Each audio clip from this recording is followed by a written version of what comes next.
Hey y'all, this is JS Nate from Nashville. Today we're going to talk about keywords and keyword phrases.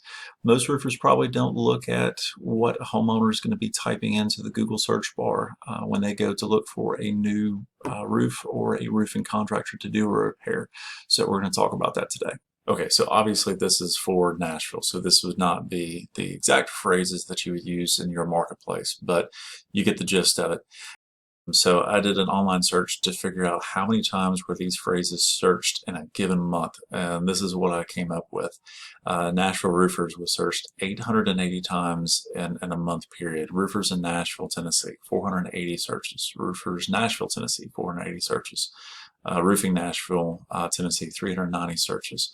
So you can see how the searches go down as you go down the list.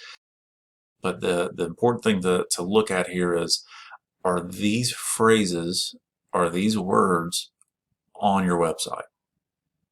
If they are not on your website, you are making it very difficult for the homeowner to find you. You're making it very difficult for Google to find you. So we need to look at your website and make sure that we're peppering your website with a lot of these keyword phrases.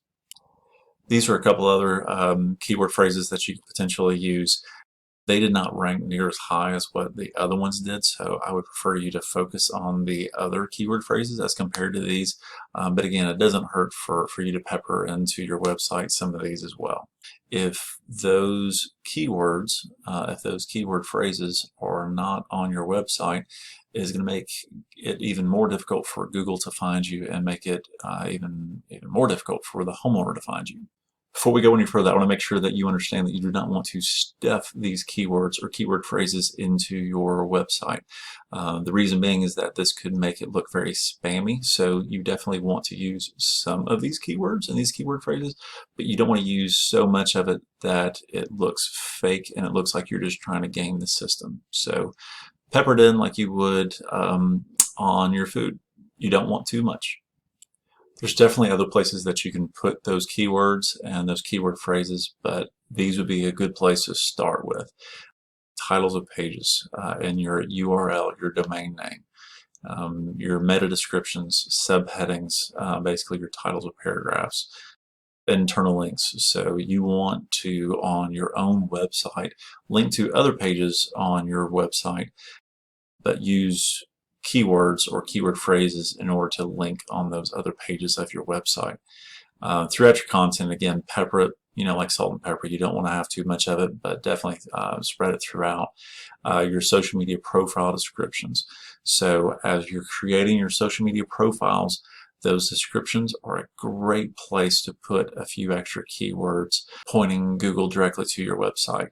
Also on a blog, I would definitely recommend having a blog, because those blogs you can change on a monthly, quarterly, do it on a weekly basis. But this is a great place for you to throw some extra keywords in order to help your overall. Google does scan some tweets from Twitter, but that's not going to happen very often. There's a good chance it's probably going to be around 20-25% of the time. So I wouldn't count on that, but it's good to go ahead and start tweeting whenever possible, and definitely have your Twitter account set up with your description with plenty of keywords in there.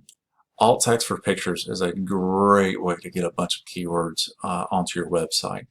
So what alt text basically is that Google doesn't understand what your pictures are. To Google, all it sees is that it's a JPEG or it's a PNG file, but it does not know that is a picture of a man on top of a roof, or it's somebody installing shingles. The alt text is put there in order to tell Google what that picture is actually about.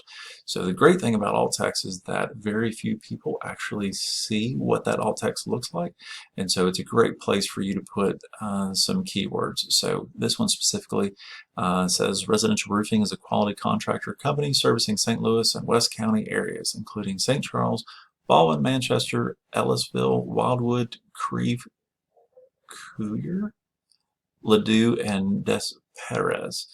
I probably butchered a few of those cities, but Other people probably butcher some of the cities that are in the place where I live. So obviously those are the places that he's wanting to get more business in. So he's got residential roofing, he's got contractor, he's got company, and then he's got St. Louis probably as his main place that he's trying to get business from.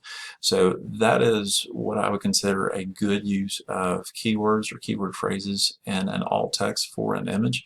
And then there was a picture that I saw on another website where you can see where it says alt text missing. So to Google, this is just a waste of space.